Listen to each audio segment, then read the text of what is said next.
اسمحوا لي يا أصدقائي أقدم لكم النهاردة قصة الأميرة شاه. كملوها للآخر لأنها قصة ممتعة وهتعجبكم بجد. بس اسمحوا لي أقول كلمة بسيطة للناس اللي ما بتتفاعلش مع الفيديو. تفاعلك مش هيقلل من قيمتك، بل هيجعلك تشعر بالسلام الداخلي جوه نفسك. فياريت لو سمحتم اضغطوا لايك لو عجبتكم القصة. أنا مش بجبر حد على عمل اللايك، ولكن بتمنى ان حضرتك تقدرني زي ما متعتك بقصتي. يلا بينا اقول لكم قصة الاميرة شاه. الاميرة شاه كانت فتانة جدا وجمالها لا يضاهي جمال اي احد في المملكة بحالها، وكانت الناس مفكرة ان جمالها ده وراه طيبة، ولكن للأسف الجمال ده كان مستخبي وراه سر كبير وغامض، وسر يخوف جدا وقلب لكابوس. وجمالها ده بيزيد يوم عن يوم.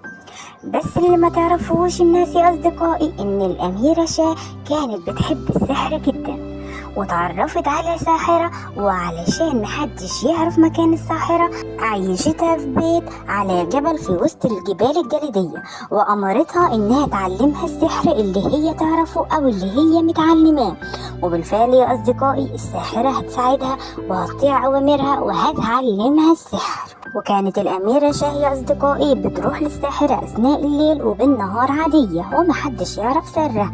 وفي يوم من الأيام قرر السلطان والدها إنه يجوزها، وبناء عليه جمع الوزراء والعاملين في القصر وقال لهم أنا عايزكم تشيعوا خبر في الممالك اللي جنبنا عشان الأمراء وولاد الملوك يجوا يقدموا القربان ويقدموا الهدايا للأميرة وهي تختار منهم.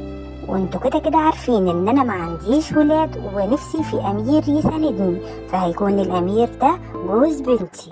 وطبعا الوزراء هيقولوا كلام سليم وكلام جميل وما عندهمش مانع، وهيبتدوا بالفعل يذيعوا الخبر، وهتبتدي الممالك فعلا تعرف ان الاميرة هتتجوز.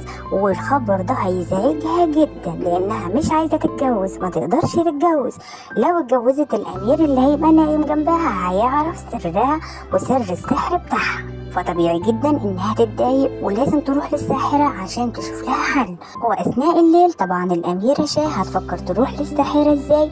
هترمي شوية حبوب سحرية من الشباك، فهتجيلها عصفورة، والعصفورة هتيجي تاكل من الحبوب هتحولها لحاجة تركب عليها، هتحولها لغراب تركبه ويطير بيها لغاية بيت الساحرة. هتقول لها شوفي لي حل بسرعة، انت عارفة ان انا لو اتجوزت الامير هيكتشف سري، لازم ما اتجوزش باي طريقة. فالساحرة هتقول لها ما تخافيش وما تتخضيش، انا عندي الحل، ان طول ما انا جنبك ما تقلقيش، لو انت عايزاني احولهم لك لقرود